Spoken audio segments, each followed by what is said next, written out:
VHS 99 has just hit VOD. This is the 5th installment in the VHS franchise, and it also means we've had 10 years, a full decade of this series. There's over 20 different storylines throughout this series, and as we know, there is a curse with anthologies because not all segments are created equally, especially when you use different writers and directors for each. So I thought today I'm gonna make my own Frankenstein cut. We're gonna look at the best of the best throughout the franchise, going through and giving a score to each and every single segment, and then we'll be able to look at each of the films as a whole and average out that score. And of course, I'll pick my favorite segments for each, giving you a top 5 at the end. And just to be clear, I'm not going to include the short-lived VHS series from 2018. We're just going with the films today. So be sure to leave your favorites in the comments as well. I've dropped all of the information in the description down below, so you can just copy and paste it and rearrange as we go. And just a warning, there will be light spoilers in this video because I do want to give an idea of what each of the segments are about,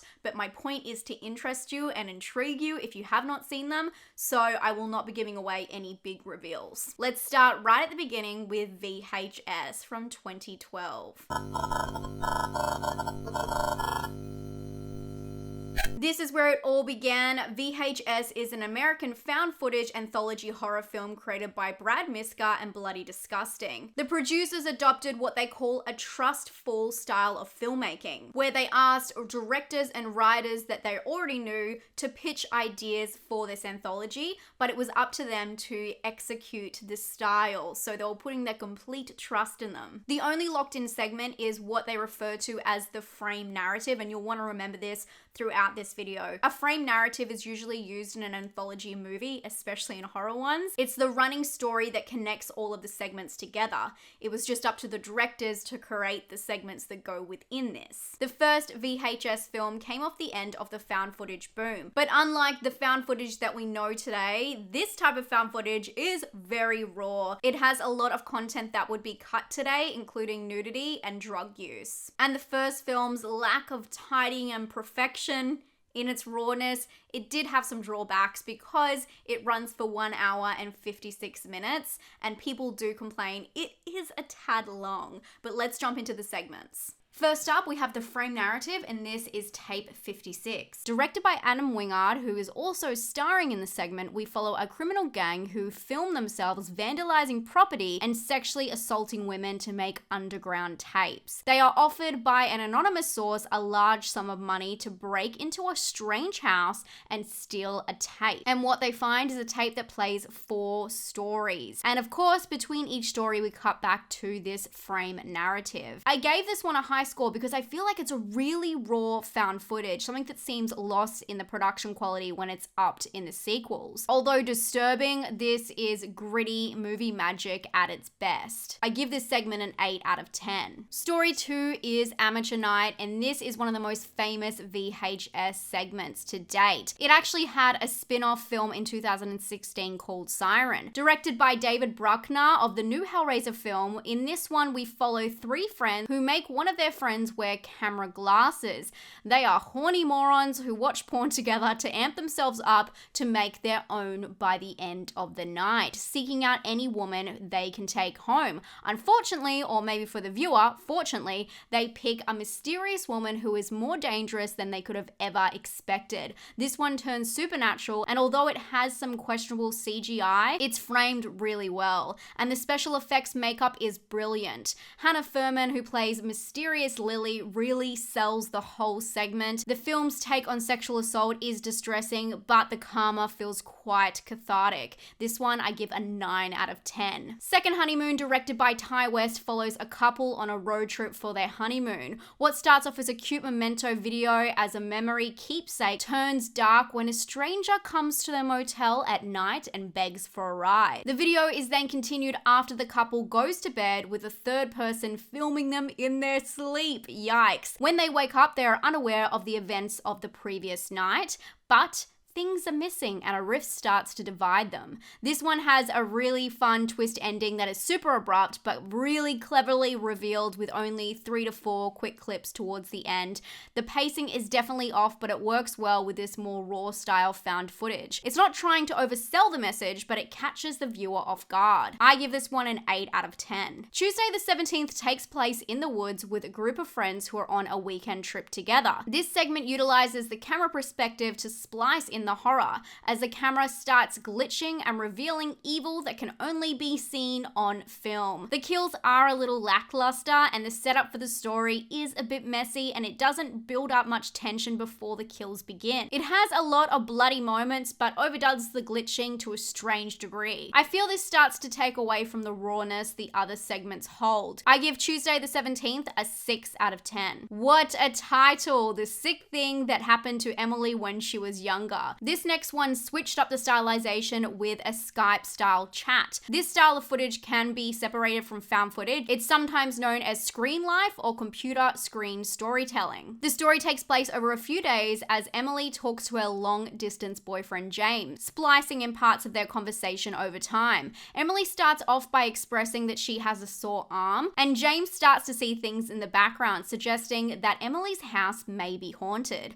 Meanwhile, Emily starts acting erratic, saying strange things and mutilating her sore arm. This segment is really interesting because you won't see where it's going. There is so much to explore and it doesn't have time to lay out all the groundwork, so it rushes through the story, jumping between all of the conversations to a dramatic conclusion, which is really more disturbing than anyone would guess from the opening. I'm not gonna lie, I kind of wish this segment was a feature film. It definitely got my attention, 8 out of 10. Radio Silence directed this last entry on VHS, which takes place on Halloween night in 1998, where a man dressed as a teddy bear with an implanted nanny cam, which is where we get the POV found footage aspect, goes to a Halloween party with his friends. But when they arrive, the house is empty, but spooky things start to happen which convince them that they have entered some kind of interactive haunt. They follow noises to the attic which depict a strange setup for what appears to be an exorcism. This segment is fast-paced and erratic with a damning conclusion. It all happens so fast that the tension is through the roof, not giving the audience a moment to breathe. Exactly what a horror short should do. 8 out of 10. VHS 2012 had a profound effect not only on low-budget found footage, but anthology, marrying the two in a successful and raw way. This one is undoubtedly the most realistic and disturbing. It shows everything, and it's graphic in more ways than one, especially centering around sexual assault. I believe that this is the rawest entry to date, and with all of my scores for each segment combined and averaged out, the film gets a score of 7.8. My favorite segments are Amateur Night and Second Honeymoon.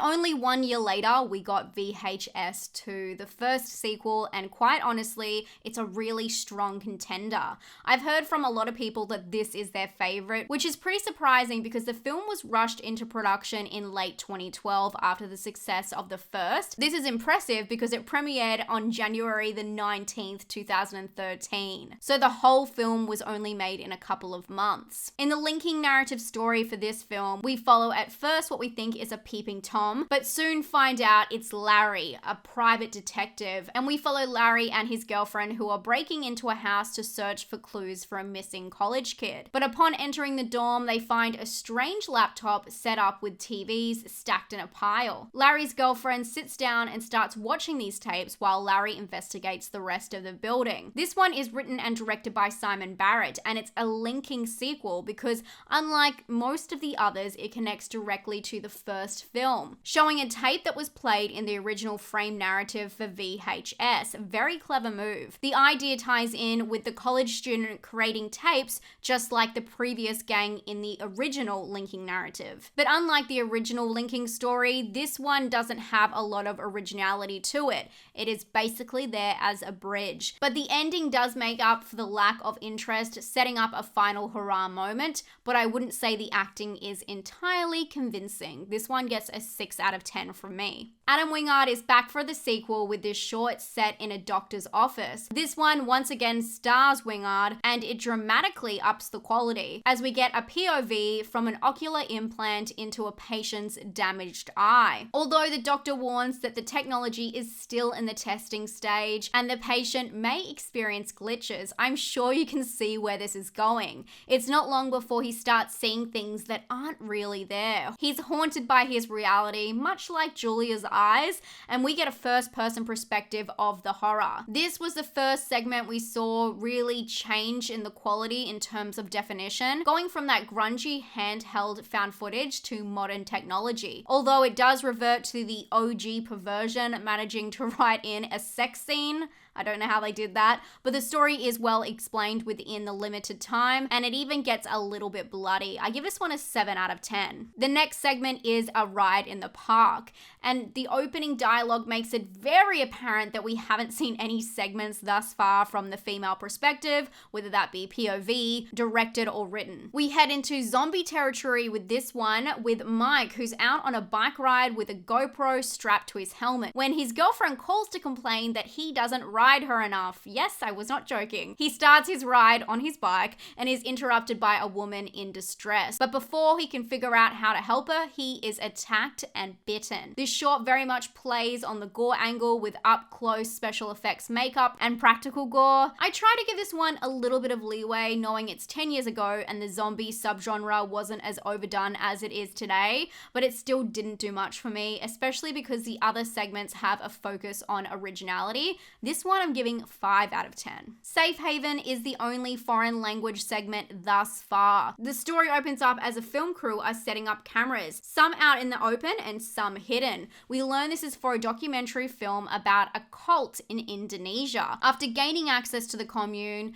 the found footage also includes footage from the security cameras in the dwelling. As soon as this camera crew enter, it's apparent that there are signs of abuse, but the crew have brought their own issues. Safe Haven has a very different feel. It's interesting that it took them this long to present a segment in the format of a mockumentary, which is a very popular found footage tactic. There's a lot going on with this segment, and it takes a swift shift into violence and insane bloodshed. Usually with cult content, it's a slow descent and almost grooming done by the leaders, but with the short runtime, they take no prisoners and they really give it everything they have all at once, executing several scenarios before you even have a chance to process what's happening. It's extremely captivating, utterly disturbing, and it's an intense, violent ride, which makes it all around effective. I can understand why they put this one straight after a ride in the park. I'm gonna give Safe Haven a 9 out of 10. Slumber Party Alien Abduction, what a title.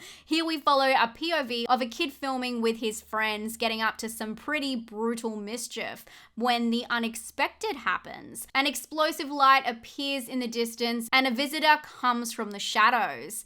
And with the title, there's no wonder of what kind. This segment really reminds me of something from Paranormal Activities, more because of the suburban settings and how caught off guard the characters are, but it soon morphs into a survival film as the group needs to work together. We also get some interesting angles as the camera is strapped to a dog for most of the time. Seeing how they brought the visitors to life in a low-budget setting with fog and light is interesting, but it's not the most original idea. And the film loses a little bit of the magic when the creatures get close, with the glitches being a little bit overplayed. I'm going to give this one a 7 out of 10.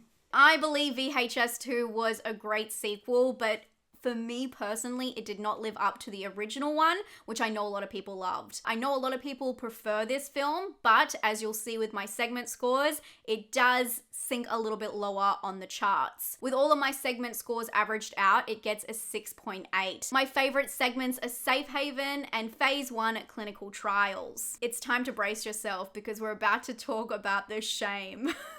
You know, if you know this franchise, you know what's coming. Viral.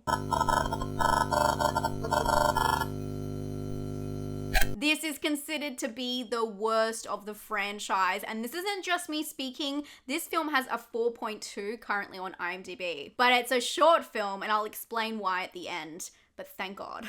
The linking story for VHS Viral is Vicious Circles, which starts off as a relationship montage filmed by Kevin of his girlfriend Iris, who becomes concerned that Kevin won't put his camera down. Kevin is obsessed with going viral, and when a police chase takes place outside, he won't put the camera away. Honestly, I just don't know how to explain this frame narrative. It sets it up in such a different way to the rest of them. And the weird thing is, it looks almost the best out of all of them in terms of cinematography and special effects, but there's just no substance and soul. It loses all of its raw movie magic and it becomes this unbelievable and plain random narrative. It doesn't even tie into the other stories. It just quickly glitches in and out throughout the segment. Sometimes it's not even clear that it's its own segment that is tying back into the frame narrative.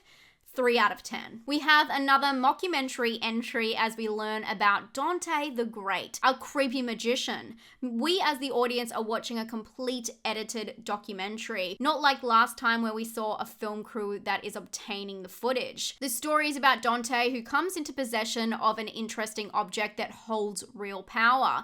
But it's what he does with this power that is concerning. And when a new assistant comes on board, she finds evidence of his crimes. There's a lot of footage that is written off with strange excuses of how they obtained it, and it's a far cry from where the franchise started with its rawness. I know, sorry, I am a broken record when I use the term rawness, but I do think it's important to discuss where the franchise began and compare that to the direction it's going. Although I enjoyed the premise of the story, the execution feels almost comedic. It's just a strange tone and a worrying opening segment. I give this one a score of 6 out of 10. Another foreign entry, the next segment is Parallel Monsters. This one is about an inventor who is working on a prototype for an interdimensional portal, recording his process along the way. Suddenly, the portal is successful and he comes face to face with himself. Both versions make an agreement to swap lives for 15 minutes, but although they initially believe that their lives are mirrored, it's not long before they find unexpected, disturbing differences. It's like Spot the Difference on crack because they are so out of left field. Again, this one has more of a comedic tone because of the strange differences, and when they're revealed, it's bonkers. I loved the idea and the setup for this, but instead of going down a sinister road, it chose the bizarre and it completely lost me in the crossfire. I'm giving this one a 5 out of 10. Who doesn't love some Benson and Moorhead? The setup for this one is a group of skaters in LA who are recording themselves making their own skating video. Love this alibi. The gang heads to Tijuana to finish their video, but as soon as they enter this cool skating location, things become weird, and they are surrounded by strangers who are chanting. The cinematography for this one is a step above the rest, really capturing that summer nostalgic feeling, but it takes a turn for the worst as it free falls into violence and just erratic shots. There's not a lot more to it. It's just a strange collection of shots in a skate video format. Unfortunately, it didn't feel very Benson and Moorhead to me at all. I'm so disappointed in this one. I'm giving it a 4 out of 10. I believe a lot of segments from Viral had potential, but instead of trying to scare the audience, they went down the comedic route. I honestly don't know how things went this south this quickly, and an interesting nugget of information of why it's so short is because an additional segment was completely cut. It was a surrealist segment with no dialogue called Gorgeous Vortex, and it was cut because they said it didn't fit the theme of the other segments and the film overall, which makes sense when you find out it's not even a found footage segment. I don't know what they were thinking, but you can see this one on the DVD or Blu-ray extras. Viral is just disappointing, and when I average out my segment scores, I get a 4.5. If I had to choose a favorite, I would choose Dante the Great, but don't make me choose a second. I'm gonna break my rules. I'm not choosing a second favorite. That's when you know it's bad. But moving on, take a deep breath. VHS Viral had a theme. So for the next sequel, VHS 94, they decided to focus on a particular year, using the year to explain what was going on in the world and how they were using technology at that time for the found footage explanations. And get excited because VHS 94 is considered a great comeback for the franchise. Back to its gritty roots, 94 is a huge step back in quality from Viral. In this one, we follow a SWAT team that raids a strange warehouse with cultish activity, recording their findings. The building is full of bodies who have been watching stacked up TVs. So as expected, the segments are well tied in as they played on different TVs that the team moves around throughout the building. It's a solid classic frame narrative which gives context to the theme of this film. Although the acting is a little bit corny, it matches the strange tone of all of the segments really well. It's not my favorite frame narrative, but it makes sense within the context of the rest of the film. I'm gonna give this one a 6 out of 10. Storm Drain has quickly become one of the most iconic VHS segments. You may know it as Hail Ratma. This segment starts with a news broadcast focused on what they call a rat man living in the sewers. Interviews are conducted showing how the townspeople feel about this new folk tale. We cut from the structured news story to the behind the scenes of the journalist and the cameraman trying to get a deeper look into the story. But as they proceed into the sewer, they are confronted with the dark truth of what's lurking beneath this small town. I'll give you a hint, it's not Pennywise. This whole segment is the perfect mix of bizarre and creepy. It's a strange original piece that gives you just enough. It's the perfect idea executed for a short that has plenty of surprises, giving birth to a new horror icon. I give this one a 9 out of 10. The Empty Wake follows Haley, who is hosting and filming a wake for a man called Andrew Edwards. The family has requested the wake to be recorded, but as start time comes and goes, no one arrives, leaving Haley alone all night at a wake for a mysterious dead body. To add to the atmosphere, a storm is brewing outside, and she begins to hear sounds coming from within the coffin. Is it her paranoia? Of course not. This is a horror short. I hear mixed feedback about this one, but I think it's fantastically creepy and I really actually admire the simplicity, not to mention the added detail of unexpected gore. This one I give a 7 out of 10. Another foreign entry, Indonesian short, the subject opens up to a horrific shot of a human connected to mechanical legs like a spider. It's a shocking opening that lets the viewer know exactly what they're in store for in this truly disturbing segment. Like Parallel Monsters follows an inventor, this time we follow a deranged doctor who is trying to create a successful mechanical human hybrid, using kidnapped humans as his projects and filming his progress. Although it seems like a little bit too high definition for 94, it's truly a terrifying concept reminiscent of guinea pig meets human centipede. The found footage then transfers into the patient's eye, much like what we saw in phase 1 clinical trials. But this isn't the only time the found footage source jumps around. The subject has such well done special effects, it feels like it's robbed a little bit by how the found footage jumps around, because this short is absolutely fantastic and it plays out almost like a video game, which personally isn't my thing, but I can't deny it's extremely well done with some amazing reveals. It shocks me every time I watch it. It is just the most insane segment, I think, in the entire franchise. Even though it's not my style, I have to give it a 9 out of 10. The last segment for VHS 94 is Terror. Set in Michigan, we follow the First Patrons movement, a white supremacist group. They plan to destroy a government building and record the process. It does feel a little bit strange why they would record all of this evidence, including when part of the gang are having a private conversation only between them. But what's even stranger is their secret weapon, which just needs to be seen to be believed. It is a genius element within the horror universe, but things backfire when the group gets drunk one night and mess with their own weapon. It's a brutal segment with a lot of gun violence, but it's an impressive mashup of themes and horror lore that makes it a really unique situation. It also works because it only focuses on an idea and not a particular character, which works really well for this kind of segment, posing an idea and not an entire plot that is rushed. I give this one a 7 out of 10. VHS 94 really brought back all of the fun of the first 2 VHS films. It's gritty, it's violent, it's fun, and it's bizarrely unique, with some of the most creative entries to date, and they knew this. This tape's gonna be our best one yet. Fans are gonna go crazy. My scores from each segment average out to 7.6, and my favorite segments are Storm Drain and The Subject. After the success of 94, they decided that sticking to a year theme would be a good idea. So next we have 99. And also, I do want to say they have just announced 85, which is currently in production and will be coming out next year. But with the latest entry, VHS 99, they decided to make a big change, removing the frame narrative story. Instead, we're given this. I guess you could call this stop motion animation, and tiny little short scenes of this run between the segments. This does somewhat tie into a later segment, as we find out it's being created in a segment called Gawkers, but I didn't find it clever enough to warrant missing an entire frame narrative instead. It seems really rushed and lazy. I am still going to give this segment a score because I feel like it's very unfair to not include it when the others sometimes have been dragged down by their frame narrative score.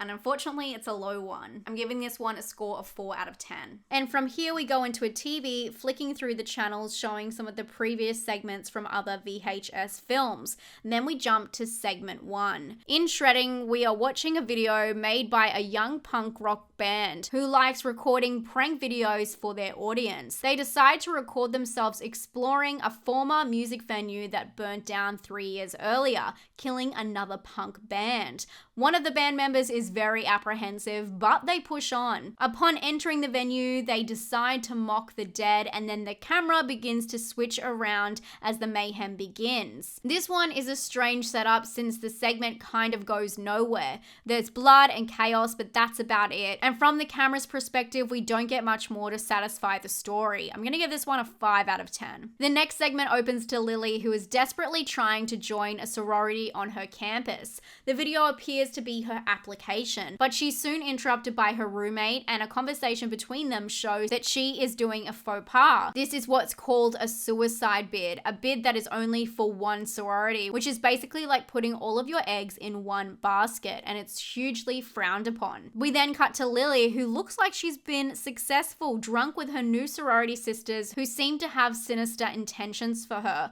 But Lily is excited to be in their presence. She is naive and she has no self-awareness of the situation. They then lead her to a graveyard where they tell her the tale of a girl who spent a night in the coffin. I'm not sure if I believe this is what people were recording in 99, but I do really like how different this segment is to any in the past. It's a completely different vibe. It's a cruel and lonely story that is reflective and character driven. I actually give this one a 7 out of 10. Next, we have Ozzy's Dungeon. This is a take on the 90s kids game shows, but this isn't any game show. Ozzy's Dungeon gives contestants a chance to win the greatest gift of all, a wish of their desire. But during the taping, something goes incredibly wrong and we pull out to the host dealing with the consequences. Just like the last one, I'm gonna have to stay pretty vague because the reveals of this one and the last one really caught me by surprise. Ozzy's Dungeon is a bizarre segment that has a very cool setup with the game show vibe, which doubles as an exciting setting in terms of set design. I just want to know more. Again, I want a movie on Ozzy's Dungeon. This one I give an 8 out of 10. The Gawkers is a segment that I spoke about earlier. This is where we figure out where the frame narrative or the lack of comes from. Here we follow Dylan, who uses his video camera to make fun clips with his friends. We learn that his little brother Brady is the one making the animation. One day, a mysterious woman moves in across the street from Dylan and his friends become obsessed with her. But Brady is the only one who makes friends with her, and the group then convince Dylan's little brother Brady to hack into her computer webcam. Now they have the insight on her life, but what they see is alarming. This one does, I have to say, it takes a quick nosedive. It relies on one quick reveal and then it's all basically over, and I didn't find it very clever at all. It's kind of forgettable. 6 out of 10. To Hell and Back takes place on New Year's Eve of 1999 and follows two friends hired to film a ritual where a coven is trying to summon a demon into a willing vessel. But when they are successful, the cameramen fall with them into the underworld. It's an interesting story, but it's displayed as very tongue-in-cheek. It's not entirely scary, more intriguing, although the setup design is really awesome and the characters are charming, I have to admit. The makeup and costumes are very unique unique. It's a strange way to end the film. It's not the strongest finish, and it values comedy over horror. I'm gonna give this one a 7 out of 10. VHS 99 seems rushed in points, and this makes sense because VHS 94 actually broke viewership records. So after this, Shudder, who is now producing the franchise, decided to put a rush on the 99 film. And it actually worked out for them because VHS 99 has become the most watched film debut on Shudder. While that is major props, I have to say I am really disappointed that they ditched the frame narrative, that whole structure from this film right now in the franchise, and that's why I personally see it as being a little bit rushed. My guess is the reason they did this is because a lot of the segments within this film are a little bit longer, so they wanted to have really short in-between transitions. But what it ends up feeling like is a strange mix of funny and scary, so it's a little bit of an interesting entry that doesn't feel so cohesive. My segment scores average out to a 6.1 score for the film, with my favorite segments being Suicide Bid and Ozzy's Dungeon. When I put the films in order of these scores, I get the original VHS 2012 first, VHS 94 second, the second in the series VHS 2 third, VHS 99, with a 6.1 coming in at 4th, and VHS Viral coming in with a 4.5, ouch. My top 5 segments in the entire franchise are Safe Haven, Storm Drain, The Subject, Amateur Night, and Ozzy's Dungeon. And that's a little bit of everything, so I'm really happy with that, but I want to hear what your favorite segments are. What are your favorite films? Let me know all your scores down below. Again, I've put some stuff in the description if you just want to copy and paste it so you don't have to write it all out, and you can follow the video in that structure. It just makes it a lot easier. But thank you so much for hanging out with me for this little deep dive. Not little, it was huge. This deep dive into all of the VHS films. And I hope you did not take a drink, a sip, a shot every time I said VHS or Raw, because you'll be on the floor. But thank you so much for being here. If you did enjoy this video and you do like what I do, please give it a thumbs up and share it with a friend. And if you want to check out my merchandise, you can. It's at spookyastronauts.com. It's very cozy and really good quality, and it's great leading into some cooler weather where you live. But until next time, stay safe and stay spooky. Bye, friends.